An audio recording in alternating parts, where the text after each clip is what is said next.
আসসালামু আলাইকুম ভাই ব্রাদাররা। দিনকাল এমন পড়ছে যে একবেলা না খেয়ে থাকতে আমরা রাজি আছি, কিন্তু ফোন বন্ধ হয়ে যাবে কোনোভাবেই সম্ভব না মুরব্বি, এরকম একটা ব্যাপার। এখন তো শুধুমাত্র যে ফোনে পাওয়ার লাগে তা তো না, এখন আমরা TWS চালাই, স্মার্ট ওয়াচ চালাই, বিভিন্ন রকম যন্ত্রপাতি আমাদের চালাতে হয় আধুনিক জীবনের সঙ্গে তাল মিলাতে গিয়ে। এবং আমাদের তো কারেন্ট চলে গেলে তো চলবে না ভাই, আমাদের কারেন্ট থাকতে হবে। তো এই কারণে দরকার হচ্ছে পাওয়ার ব্যাংকের, এবং এই পাওয়ার ব্যাংক জিনিসটা কিন্তু আমাদের প্রতিদিনের একটা নিত্য সঙ্গীতে পরিণত হয়েছে। কারণ আমাদের ভাই মোবাইলটারে অন রাখতে হবে, কারণ কারোর গার্লফ্রেন্ডের সঙ্গে চ্যাটিং করতে হয়। ইদানিং আবার কি হয়েছে, টোকাটুকি করতেছে, ওই যে 26 তারিখ আসবে না, 26 তারিখে না কি জানি হবে ভাই, মানে বড়লোক হয়ে যাবে সবাই। সো টোকাটুকি তো থামানো যাবে না, এই জন্য তো পাওয়ার ব্যাংক দরকার। সো পাওয়ার ব্যাংকটা এমন একটা জিনিসে পরিণত হয়েছে আজকাল, এইটার কোনো বিকল্প নাই। এর মধ্যে অনেকে আছেন যে সকালে বাসা থেকে বের হয়ে যান, সন্ধ্যার সময় ফেরেন, সারাদিন ফোনটা অন থাকে, মাঝ পথে বন্ধ হয়ে যায়, তাইলে তো হবে না ভাই, জীবন থমকে যাবে ফোন যদি বন্ধ হয়ে যায়। কিন্তু ভেজালটা লাগে ভাই তখনই, আপনার স্বাদের ফোনটা কিন্তু আজে বাজে পাওয়ার ব্যাংক দিয়ে যদি আপনি চার্জিং দেওয়া শুরু করেন, আপনার ফোন নষ্ট হয়ে যাইতে পারে। এখন আপনি ভালো পাওয়ার ব্যাংক কিনতে যাবেন শখের ফোনটারে বাঁচানোর জন্য, তখন দেখবেন মানি ব্যাগের অবস্থা ভাই 12টা বেজে যাচ্ছে, অনেক টাকা খরচ হয়ে যাচ্ছে। এখন উপায়, এই যে একটা সমস্যা, মানে ভালো জিনিসও আপনি চান, বেশি পাওয়ারও চান, আবার পয়সা কড়িও বেশি খরচ করতে চান না, তার জন্য দারুণ একটা সমাধান নিয়ে চলে এসেছে অ্যাওয়ে নামটা তো এর আগে আপনারা শুনেছেন, মাঝখানে আমরা পাওয়ার ব্যাংকের রিভিউ করেছিলাম, যেগুলো হচ্ছে বেসিক্যালি আইফোন ইউজারদেরকে টার্গেট করে বানানো, কিন্তু ওইগুলোর দাম অনেক বেশি ছিল ভাই। যারা আইফোন ইউজার না, যাদের ওইসব ম্যাগনেটের দরকার নাই, তাদের দরকার ভাই কম টাকায় ভালো একটা জিনিস দিবেন, অফিসিয়াল ওয়ারেন্টিও আমরা পেয়ে যাব, তাদের জন্য আমাদের আজকের ভিডিও। এতদিন আপনারা যারা চশমায় হাই পাওয়ার দিয়ে বাজেট ফ্রেন্ডলি পাওয়ার ব্যাংক খুঁজতেছিলেন অফিসিয়াল ওয়ারেন্টি সহ, তাদের আর ভাই চশমারই দরকার নেই। হ্যাঁ, তাদের জন্য আমাদের আজকের ভিডিওটা দেখলেই হয়েছে, কারণ আজকে আমরা 5টা পাওয়ার ব্যাংক নিয়ে আপনাদের সঙ্গে কথা বলবো। এগুলোর দাম শুনে তো আমি ভাই চমকাই গেছিলাম। তবে ভিডিও শুরুতে আমরা ধন্যবাদ জানাতে চাই আমাদের আজকের স্পন্সর টপটেক জোনকে, কারণ তারাই হচ্ছে এই পাওয়ার ব্যাংকগুলো আমাদের কাছে পাঠিয়েছে। বাংলাদেশে অ্যাওয়ে এর অথরাইজড ডিস্ট্রিবিউটর হচ্ছে টপটেক জোন। ঢাকায় কিন্তু অ্যাওয়ের একটা ফ্ল্যাগশিপ স্টোরও রয়েছে, আপনারা চাইলে সেটা ভিজিট করতে পারেন। এক ছাদের নিচে অ্যাওয়ের সব প্রিমিয়াম প্রোডাক্ট কিন্তু আপনি খুবই রিজনেবল প্রাইসে পেয়ে যেতে পারেন। বিস্তারিত সবকিছু রয়েছে ভিডিও ডেসক্রিপশনে। By the way, Top Tech zone কিন্তু বাংলাদেশের গ্যাজেট এবং অ্যাক্সেসরিজের জগতে বেশ বিশ্বস্ত একটা নাম হয়ে উঠেছে ধীরে ধীরে, কারণ রিজনেবল প্রাইসে অফিসিয়াল ওয়ারেন্টি সহ তারা প্রোডাক্ট সেল করে, এবং বাংলাদেশের প্রায় সব জায়গা থেকে কিন্তু হোম ডেলিভারি পাওয়া যায় তাদের ওয়েবসাইট ভিজিট করলেই।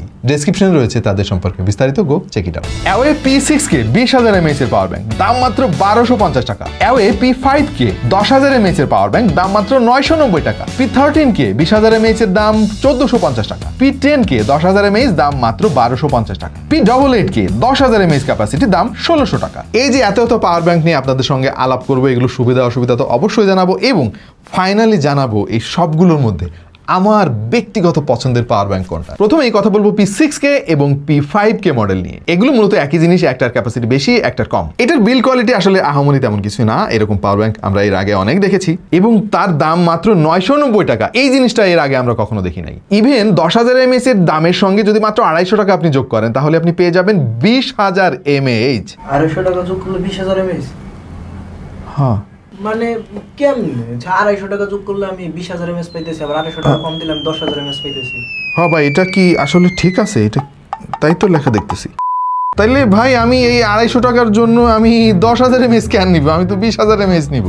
অবশ্য জিনিসটা একটু বাল্কি, একটু মোটা সোটা, আপনি এইটা পকেটে ঢোকায় হাঁটতে আপনার একটু কষ্ট হবে আর কি, কিন্তু অনেক বেশি পাওয়ার পাবেন আপনি। অবশ্য দাম কম হওয়ার পেছনে আর একটা কারণ আছে, এগুলোর আউটপুট কিন্তু 10.5 ওয়াট মাত্র।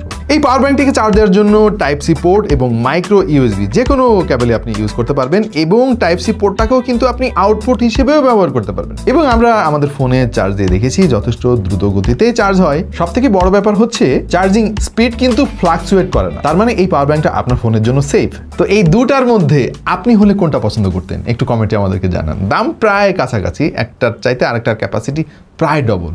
এই প্রসঙ্গে আমার একটা গল্প মনে পড়ে গেল। এক বেটা গেছে তার ছেলের ভর্তি করতে, হ্যাঁ ইন্টারমিডিয়েটে ভর্তি হবে কলেজে। এখন জিজ্ঞেস করছে প্রিন্সিপালে যে ইন্টারমিডিয়েটের বেতন কত? বলে 35 টাকা, আর ডিগ্রিতে 40 টাকা। তাইলে আমার পোলারে ডিগ্রিতে ভর্তি করে দাও, 5 টাকার ব্যাপার তো, এরকম যেন আবার না হয়ে যায়। এনিওয়ে, চলেন পরের মডেলটা নিয়ে একটু আলাপ করি আপনাদের সঙ্গে। P13K এবং P10K এই দুটাও কিন্তু দেখতে প্রায় একই রকম, জাস্ট একটার 10,000 mAh ক্যাপাসিটি আর একটার 20,000 mAh। এ ভাই, এই দুটার দামের পার্থক্য তো 200 টাকা। কোন কি ভাই, একটু আগে দেখলাম 250 টাকা, এখন আবার 50 টাকা কমে গেল। না ভাই, এইটা অবিচার ভাই। মানে একটার দাম 1250 টাকা আর একটার দাম ডবল 1450 টাকা, এইটা কেমনে হয়? আমি তো হিসাব মিলাইতে পারতেছি না ভাই। মানে সবার হিসাব মেলে, আমার হিসাব মেলে না ভাই, কেমনে হয়? এই পাওয়ার ব্যাংকের সামনের দিকের ওপরের অংশ গ্লসি ফিনিশ দিয়েছে তারা। কেন দিয়েছে আমি ঠিক বুঝলাম না ভাই। এটা না দিলে মনে হয় বেশি ভালো হতো, কারণ এখানে প্রচুর স্ক্র্যাচ পড়ে যাচ্ছিল। মোস্ট ইম্পর্টেন্টলি এই পাওয়ার ব্যাংকগুলোর আউটপুট হচ্ছে 22.5 ওয়াট, যেগুলো অনেক দামি দামি পাওয়ার ব্যাংকে এর আগে আমরা দেখতাম। একটা ফিজিক্যাল বাটনও পেয়ে যাবেন এখানে। আরও রয়েছে 2টা USB A পোর্ট, একটা টাইপ সি পোর্ট। তার মানে সব মিলিয়ে মোট আউটপুটের সংখ্যা 3টা, ইনপুটের সংখ্যা 1টা। ভাই 22.5 ওয়াট কিন্তু একটা পাওয়ার ব্যাংকের জন্য অনেক বেশি। মানে খুবই দ্রুত গতিতে আপনার ফোন চার্জ করতে পারবেন। তবে P13K আর P10K এইটার ডিজাইনের একটা ব্যাপার আমার কাছে ভালো লাগে না, আর সেটা হচ্ছে যে ভাই নিচের দিকে একটু কার্ভড, এর ফলে ফ্ল্যাট সারফেসে আপনি সোজা করে রাখতে পারবেন না। যেমন এই মডেলটা সোজা করে রাখা যাচ্ছে, এটা কিন্তু রাখতে পারবেন না আপনি। যেহেতু কম বাজেটের পাওয়ার ব্যাংক, সুতরাং এগুলোতে কিন্তু আপনি ওয়্যারলেস চার্জিং সুবিধাটা পাবেন না। এই জিনিসটা আপনাকে মাথায় রাখতে হবে। তবে অ্যাওয়ারে কিন্তু ওয়্যারলেস চার্জিং যুক্ত অনেক ভালো ভালো পাওয়ার ব্যাংক রয়েছে, যেগুলোর রিভিউ আমাদের কয়েকদিন আগে চ্যানেলে আপলোড হয়ে গিয়েছে। আপনারা চাইলে সেটা দেখে আসতে পারেন। অলরাইট, এইবার খুবই ইউনিক একটা পাওয়ার ব্যাংক নিয়ে আপনাদের সঙ্গে আলাপ করব। পাওয়ার ব্যাংকের চেহারাগুলো ভাই দিন দিন এত সুন্দর হচ্ছে, মানে ফোনের চাইতে পাওয়ার ব্যাংকের দেখতে অনেক ভালো লাগে, এরকম একটা ব্যাপার। এই পাওয়ার ব্যাংকের মডেল হচ্ছে P88K এবং এটার ক্যাপাসিটি হচ্ছে 10,000 mAh। এটার ইউনিক বলার কারণ হচ্ছে ভাই পাওয়ার ব্যাংক দিয়ে যখন আপনি ফোনে চার্জ করেন দেখবেন কেবল খুঁজে পাওয়া যায় না, কি একটা বিরক্তিকর ব্যাপার। অথবা চার্জার থেকে কেবল বের করে নিতে হয়, কিন্তু এর পেছনে কেবল দিয়ে দেওয়া আছে ভাই, আপনার কোনো চিন্তা নাই। টাইপ সি কেবল দিয়ে দেওয়া হয়েছে। যারা আইফোন ইউজার তাদের জন্য লাইটনিং পোর্টও তারা দিয়ে দিয়েছে। যদিও লাইটনিং পোর্টটা এখন যে খুব বেশি লাগে তাও না, যারা পুরানো ভার্সনের আইফোন ব্যবহার করেন তাদের আসলে এটা কাজে আসবে, বাট নতুন আইফোন ইউজাররা টাইপ সি দিয়ে তাদের কাজ চালিয়ে নিতে পারবে। সেই সাথে এতে রয়েছে একটা USB A পোর্ট এবং একটা টাইপ সি পোর্ট। তার মানে সব মিলিয়ে এর আউটপুটের সংখ্যা 4টা এবং টাইপ সি পোর্ট দিয়ে আপনি একে চার্জও করতে পারবেন। এই পাওয়ার ব্যাংকটারও আউটপুট কিন্তু 22.5 ওয়াটের। মানে এটা দিয়েও আপনি দ্রুত গতিতে আপনার ফোনটা চার্জ করতে পারবেন। ইভেন 2-ওয়ে চার্জিং সাপোর্ট থাকায় এই পাওয়ার ব্যাংকটিকেও আপনি খুবই দ্রুত গতিতে চার্জ করতে পারবেন। এত পাওয়ার ব্যাংকের মধ্যে আমার ফেভারিট পাওয়ার ব্যাংক কোনটা? এতক্ষণ যেটা নিয়ে কথা বলছিলাম সেটা P88K। এটা আমার ফেভারিট হওয়ার পেছনে কারণ এটা স্লিম, এটার ডিজাইন চমৎকার, এর পেছনেই কেবল দিয়ে দেওয়া আছে ভাই, কেবল খোঁজার যন্ত্রণা নাই, এবং এটা ফার্স্ট চার্জিং সাপোর্ট করে, 2-ওয়ে ফার্স্ট চার্জিং সাপোর্ট করে। প্লাস এটার দাম কিন্তু যথেষ্ট অ্যাফোর্ডেবল বলে আমার কাছে মনে হয়েছে ফিচারের তুলনায়। সো আমার ফেভারিট পাওয়ার ব্যাংক হচ্ছে P88K। তো প্রিয় দর্শক, এই মডেলগুলোর মধ্যে আপনার ফেভারিট পাওয়ার ব্যাংক কোনটা বা আপনার কোনটা বেশি ভালো লাগছে একটু কমেন্টে আমাদেরকে জানিয়ে দিন। দেখা হয়ে যাবে অন্য কোনো ভিডিওতে ভিন্ন কোনো বিষয় নিয়ে। সেই পর্যন্ত সবাই ভালো থাকুন, সুস্থ থাকুন আর দেখতে থাকুন টেক টু দ্য পয়েন্ট।